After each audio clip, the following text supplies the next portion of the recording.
Thank you very much, Ambassador Barco. I know that Vice President Lewis is here, but we want to be sure that we have time for questions for Ambassador Pinelo or for Ambassador Barco.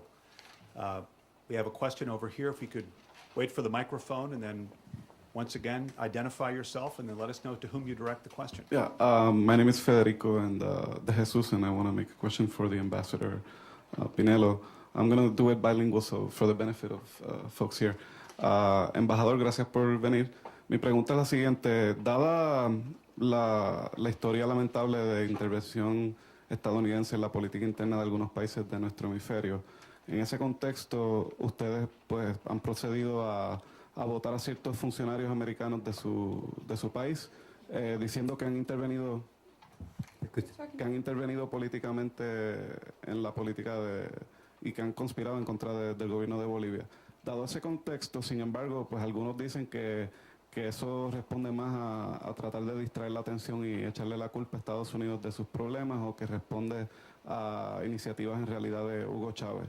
Dado esos dos contextos, ¿cuál es la respuesta suya y qué prueba concreta tiene usted de que Estados Unidos en realidad está conspirando contra su gobierno? And in English, given the lamentable history of U.S. intervention in internal politics within countries of the region, with that context, Bolivia has ejected certain members of the U.S. government in Bolivia, saying that they conspire against the Bolivian government. And I asked the ambassador how he responds to people who say that really is an intent to distract from the problems in Bolivia, or because of prodding from Hugo Chávez. So in those contexts, I appreciate your remarks. No creo francamente que Obama esté conspirando contra Bolivia. Frankly, I don't think Obama is conspiring against Bolivia. No creo. I don't think so. Uno. Dos, efectivamente existen susceptibilidades, sensibilidades. Secondly, yes, there are certainly susceptibilities, sensibilities. Por ejemplo, ya hablamos claro, Bolivia determinó decidir que el embajador Goldberg era persona no grata. For example, Bolivia did determine that to find that their ambassador here before the United States was persona non grata. Pero fue una decisión en un contexto político muy sensible.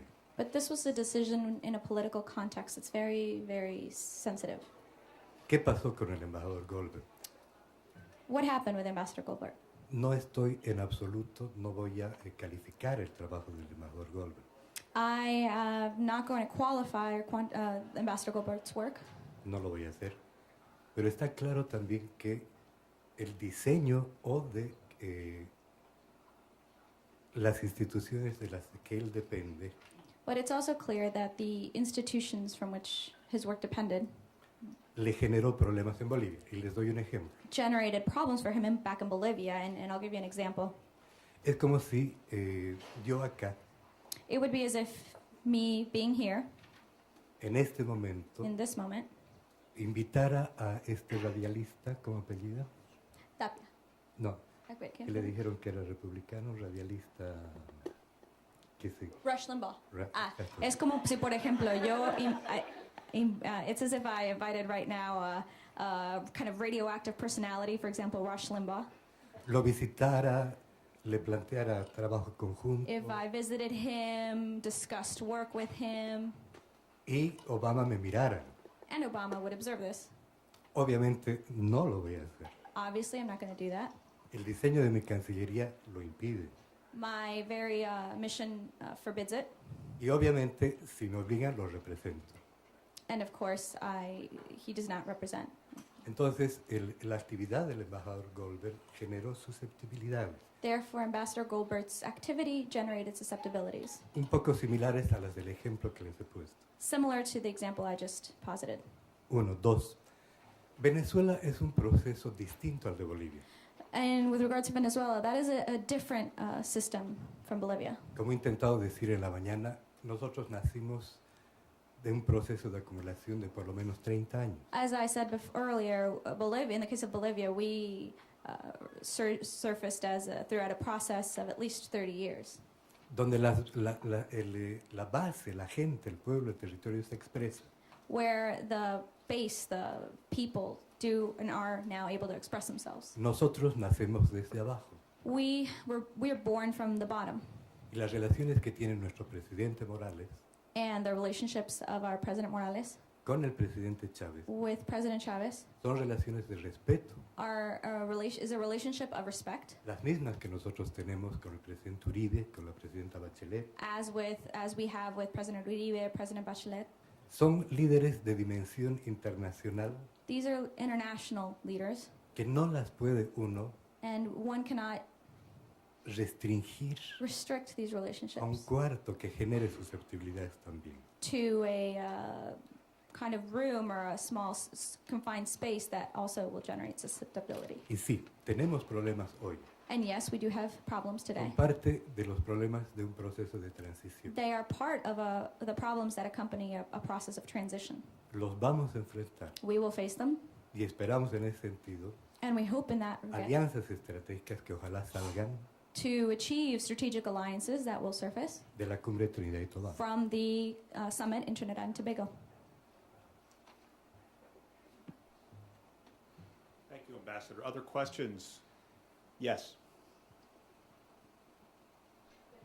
Thank you to NDN and everyone else who is participating in this event.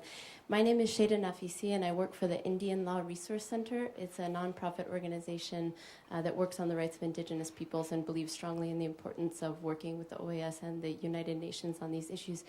I wanted to ask about how states are thinking about addressing the issue or the role of indigenous people in these three issues that were raised: energy security and sustainable environment and human prosperity, because we believe that indigenous people's role in all three of those issues is very important, especially important in countries like Bolivia, where they represent majority populations, but also very important in countries like Colombia, where even though they're a small portion of the population, they live in areas of the country that are very resource rich. And also how we can go about increasing the role that indigenous people have in decision-making processes and setting of priorities for development, and especially projects that are funded by multilateral institutions. In the interest Yo of time, puedo if you could direct your question to one or the other ambassadors. Well, I really would like the input of both, but perhaps because the ambassador from Bolivia talked about this issue a little bit more, maybe I will direct it to the ambassador from Colombia. Bueno, señor. Okay, hablen juntos. And certainly, I don't want to keep either ambassador from answering the question, but I know that we do have Vice President Lewis here. We're both answering because the ambassador explained to me that in the declaration, the correct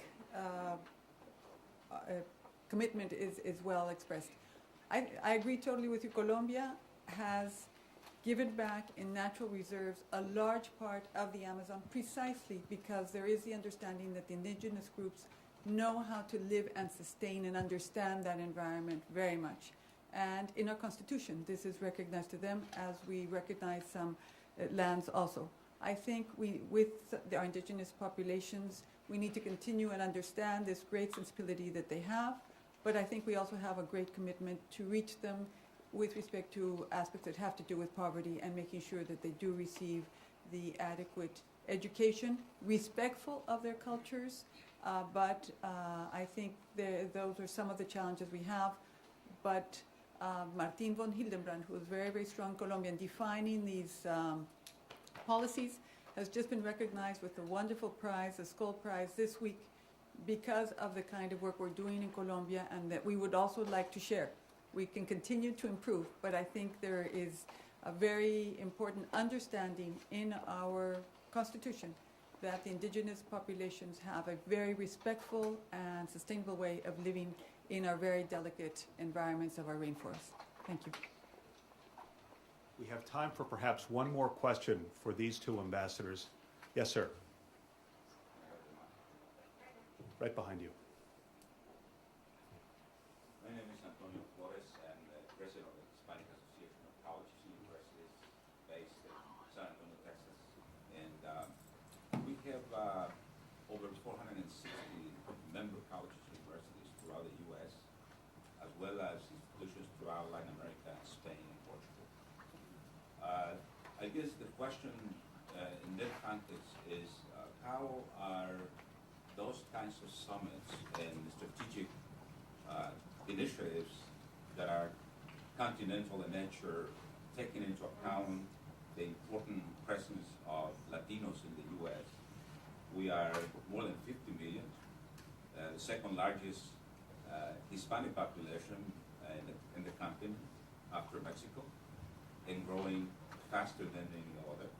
And we have already developed some expertise in institutions like the one I'm honored to preside, and others that are working in other areas that are important for the development purposes precisely of Latin America.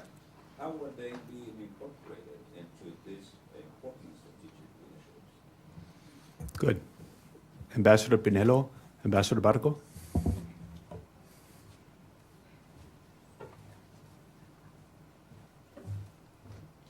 I can't speak for the specific policies of your government, but what is very clear is that education has been one of the most important areas of work from the very beginning. I think we all realize that it's education which is going to give our countries the equal opportunity for all of our people, which was going to be what will allow us to develop. And I think, and we're looking forward with this new administration to developing a lot of new exchanges between universities, between teachers, among students. I think those of us who knew the Peace Corps in Colombia, for example, or the different kinds of exchanges there were, we all know how important those were in creating strong bonds, more understanding, and improving our education. So I would hope that with this new administration and with Latin America, we would be increasing the kind of exchanges that we had at one point, and that in many cases have decreased. I know Colombia is looking forward once again to strengthening that area, and I'm sure that many other countries are too. Thank you. Could we have a round of applause, please, for Ambassador Pinelo and for Ambassador Barco? Gracias, embajador. Es un placer tenerlos aquí con nosotros.